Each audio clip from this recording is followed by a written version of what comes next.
அனைவருக்கும் வணக்கம். சிவகங்கை மாவட்டம் மானாமதுரை கிருஷ்ணராஜபுரத்தைச் சேர்ந்த ஒரு 26 வயது இளைஞர் ஆகாஷ் டெலிசன். இவர் ஒரு 2 மாதத்திற்கு முன்பு ஒரு வழக்கிற்காக தனிப்படை அமைத்து கைது செய்யப்படுகிறார். இவரோடு சேர்த்து ஒரு 5 பேர், மொத்தம் 6 பேர் கைது செய்யப்படுகிறார்கள். இந்த ஆகாஷ் டெலிசனை மட்டும் தனியாக பிரித்து சில இடங்களுக்கு கூட்டிட்டு போய் இவரை அடித்து சித்திரவதை செய்திருக்கிறார்கள். இவருடைய காலை கோணியால் சுத்தி அந்த காலை ஒரு பாறாங்கல்லிலே வைத்து இரும்பு ராடை கொண்டு அந்த தனிப்படை காவலர்கள் அடித்து காலை முறித்திருக்கிறார்கள். இப்படி பல்வேறு இடங்களில் அடித்து காயத்தை ஏற்படுத்தி இரத்தம் சொட்ட சொட்ட அவரை அடித்து சித்திரவதை செய்திருக்கிறார்கள். இந்த குற்ற செயலில் கிட்டத்தட்ட 16 பேர் ஈடுபட்டிருப்பதாக அவர் வாக்குமூலம் அளித்திருக்கிறார்.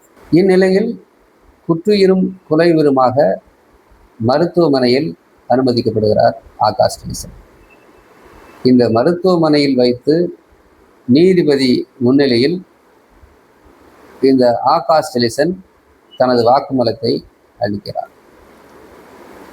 அந்த வாக்குமூலத்தில் இந்த தனிப்படை காவலர்கள் என்னை சாதி பெயரை சொல்லி அடித்து என் காலை உடைத்து சித்திரவதை செய்தார்கள் என்று அவர் வாக்குமூலம் அளித்திருக்கிறார். வாக்குமூலம் அளித்து அவர் உயிர் பிழைக்காமல் இறந்து விடுகிறார். இது ஒரு அப்பட்டமாக நடந்த ஒரு படுகொலையாகத்தான் இதை பார்க்க வேண்டியிருக்கிறது. காவல்துறை மனித உரிமை மீறலில் ஈடுபட்டிருக்கிறதோடு மட்டுமல்லாமல் சாதி வெறியாட்டம் ஆடியிருக்கிறது என்பதைத்தான் இது காட்டுகிறது. இந்த தனிப்படை காவலர்கள் 16 பேரில் 15 பேர் ஒரே சமுதாயத்தை சார்ந்தவர்கள் என்று சொல்லப்படுகிறது. ஆக இந்த படுகொலையானது ஒரு சாதி ரீதியாக காவல்துறையினர் தன்னுடைய அதிகாரத்தை துஷ்பிரயோகம் செய்து இந்த படுகொலையை அரங்கேற்றிருக்கிறார். இதன் பின்னணியில் என்ன இருக்கிறது என்றால், அந்த மானாமதுரை பகுதியில் கஞ்சா மதுப்பழக்கம் அதிகமாகி இருக்கிறது. ஒரு குறிப்பிட்ட சமுதாயத்தை சேர்ந்தவர்கள் இந்த கஞ்சா விற்பனையில் ஈடுபடுகிறார்கள். இந்த போதை புழக்கத்தை தட்டி கேட்பவராக இந்த ஆகாஷ் டெலிசன் அவரிடம் சேர்ந்த நண்பர்கள் இருக்கிறார்கள். ஆகாஷ் டெலிசனை பொறுத்தவரை அந்த பகுதியில் ஒரு தவறு நடந்தது என்று சொன்னால் அது தட்டி கேட்பவராக அவர் இருக்கிறார். இப்படி இந்த கஞ்சா மது பழக்கங்களையும் அவர் தட்டி கேட்டிருக்கிறார். நான் அங்கு சென்று அந்த மக்களோடு பேசிய வகையில், அவருடைய உறவினரிடத்திலே பேசிய வகையில் அறிந்து கொண்ட செய்தி என்னவென்றால், இந்த கஞ்சாவால் பாதிக்கப்பட்ட உயிரிழந்த ஒரு குடும்பத்தினருக்கு அந்த கஞ்சா வியாபாரியிடம் இவர் பேச்சுவார்த்தை நடத்தி சம்பந்தப்பட்ட உயிரிழந்த குடும்பத்திற்கு ஒரு தொகையை வாங்கி கொடுத்திருக்கிறார் என்று எனக்கு தகவல் சொன்னார். அந்த அடிப்படையில் இந்த கஞ்சா வியாபாரிகளோடு இந்த காவல்துறை கூட்டு சேர்ந்து கஞ்சா வியாபாரம் காவல்துறை துணை இல்லாமல், போதைப் பொருட்கள் காவல்துறை துணை இல்லாமல் எந்த பகுதியிலும் நடக்காது. இது 100க்கு 100 இப்படித்தான் நடக்கிறது. ஆக இந்த கஞ்சாவை விற்பதற்கு லஞ்ச பணம் வாங்கி கொண்டு அந்த மானாமதுரை காவல்துறையினர் செயல்பட்டிருக்கிறார்கள் என்பது வெட்ட வெளிச்சமாக. ஆக இந்த நிலையில்தான் இந்த கஞ்சா வியாபாரியினுடைய அந்த லஞ்ச பணத்திற்கு ஆபத்து வந்துவிடுமோ என்கின்ற வகையில் இந்த ஆகாஷ் டெலிசனை எப்படியாவது முடித்துவிட வேண்டும் என்று காவல்துறையினர் கங்கணம் கட்டி கொண்டிருக்கிறார். இந்த நிலையில்தான் அந்த பகுதியில் ஒரு கைகலப்பு நடைபெறுகிறது. இந்த ஆகாஷ் டெலிசனை ஒரு சிலர் இவரை தாக்குறதுக்கு முற்படுறாங்க. இவர் திருப்பி தாக்குறதுக்கு அரிவாளை எடுத்துக்கொண்டு அந்த பகுதிக்கு செல்கிறார். அப்படி செல்கின்ற போதுதான் அது சிசிடிவி கேமராவில் அந்த வீடியோ பகிரப்பட்டு காவல்துறையினர் நடவடிக்கை எடுப்பதற்கு ஏதுவாக அது அமைந்து விடுகிறது. இதில் வேடிக்கை என்னவென்றால், அந்த பாதிக்கப்பட்ட, அதாவது இரண்டு தரப்பினருக்கும் நடந்த அந்த மோதலில் சம்பந்தப்பட்டவர்கள் புகார் அளிக்கவில்லை.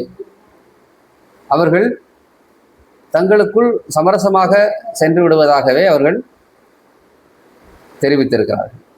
காவல்துறையாக முன்வந்து இந்த ஆகாஷ் டெலிசன் மீது நடவடிக்கை எடுத்து கைது செய்து பிறகு வெவ்வேறு இடங்களுக்கு கொண்டு போய் அடித்து ஒரு படுகொலை செய்திருக்கிறார். ஆக இந்த பிரச்சனையுடைய மையமாக இருப்பது போதை பழக்கம்தான், போதை விற்பனை. இந்த போதை விற்பனை தான் ஆகாஷ் டெலிசனை வெறிகொண்டு அடிப்பதற்கு துணையாக இருந்திருக்கிறது. காவலாளி அஜித்குமார் இதே போன்று காவல்துறையால் அடித்து கொலை செய்யப்பட்ட போது அப்போது இருந்த அரசு தனிப்படையை கலைப்பதாக அறிவித்தது. அப்படி அறிவித்த அரசு எப்படி இந்த ஆகாஷ் டெலிசனுக்கு தனிப்படையை அமைத்தது என்கின்ற ஒரு கேள்வியும் இருக்கிறது. இந்த ஆகாஷ் டெலிசனை சித்திரவதை செய்து படுகொலைக்கு வித்திட்ட 15 பேர், கிட்டத்தட்ட 15 பேர் ஒரே சமுதாயத்தை சேர்ந்தவர்கள். இதை இந்த அரசு எப்படி பார்க்கிறது, மக்கள் எப்படி பார்க்கிறார்கள் என்பதை அரசு தான் விளக்க வேண்டும், மக்கள் தான் புரிந்து கொள்ள வேண்டும். ஆக 16 பேர் இந்த குற்றச்செயலில் ஈடுபட்டிருக்கிறார்கள். ஒரு இளைஞனை பிடித்து கைது செய்து சித்திரவதை செய்து கொலை செய்திருக்கிறார்கள். இது அப்பட்டமாக அவனும் வாக்குமூலம் அளித்திருக்கிறான். ஆனால் இதுவரையில் எஃப்ஐஆரில் இந்த குற்றவாளிகளுடைய பெயர் சேர்க்கப்படவில்லை என்று நமக்கு அங்கிருந்து பதில் வருகிறது. முறையாக எஃப்ஐஆர் பதிவு செய்யப்படவில்லை. SC/ST வழக்கை இதில் போட்டிருக்கிறோம் என்று ஆரம்பத்தில் சொன்னார்கள். அது எந்த நிலையில் இருக்கிறது என்று தெரியவில்லை. ஒருவேளை SC/ST வழக்கு இந்த வழக்கில் போடப்பட்டால் கைது செய்துவிட்டுதான் விசாரணையை நடத்த வேண்டும் என்று SC/ST சட்டம் சொல்லுகிறது. ஆனால் இதுவரையில் கைது செய்யப்படவில்லை. இவர்கள் யாருமே கைது செய்யப்படவில்லை. இது முழுக்க முழுக்க இந்த குற்றவாளிகள் தப்பிப்பதற்கு இந்த நடைமுறை உதவுமே தவிர எந்த வகையிலும் பாதிக்கப்பட்டவர்களுக்கு நீதி வழங்குவதாக இது அமையவில்லை. CBCID விசாரணை இதில் நடைபெற்றுக் கொண்டிருக்கிறது. CBCID விசாரணை 60 நாட்களுக்குள் தன்னுடைய அறிக்கையை தாக்கல் செய்ய வேண்டும் என்று விதி இருக்கிறது. ஆனால் இதுவரையில் 60 நாட்களுக்கு மேலாகிறது. இன்னும் கால அவகாசம் கேட்பதாக அங்கிருந்து வரும் தகவல்கள் நமக்கு சொல்லுகிறது. ஆக இந்த தாமதம் என்பது குற்றவாளிகள் தப்புவதற்கு உதவுமே தவிர ஒரு நீதிக்கான ஒரு விஷயமாக இதை நாம் பார்க்க முடியாது. அந்த மானாமதுரை பகுதியில் அந்த கிருஷ்ணராஜபுரத்தை சேர்ந்த பகுதி மக்கள் அங்கு சுற்று வட்டாரத்தில் இருக்கக்கூடிய கிராம மக்கள் இந்த ஆகாஷ் டெலிசனுக்கு நீதி வேண்டும் என்று தொடர்ச்சியாக அங்கு அறவழியில் தொடர் போராட்டத்தை நடத்தி கொண்டிருக்கிறார். இதையெல்லாம் கவனிக்காமல், அந்த குற்றவாளிகளை கைது செய்ய முனையாமல், அந்த சிபிசிஐடி அறிக்கையும் தாமதப்படுத்தி குற்றவாளிகளையும் கைது செய்யாமல் இருப்பது என்பது இது ஒரு வேதனையான ஒரு விஷயமாக நாம் பார்க்க முடியும். ஆகவே இந்த ஆகாஷ் டெலிசனுக்கான நீதிக்கான போராட்டம் என்பது வெறும் மானாமதுரையோடு நின்றுவிடவில்லை.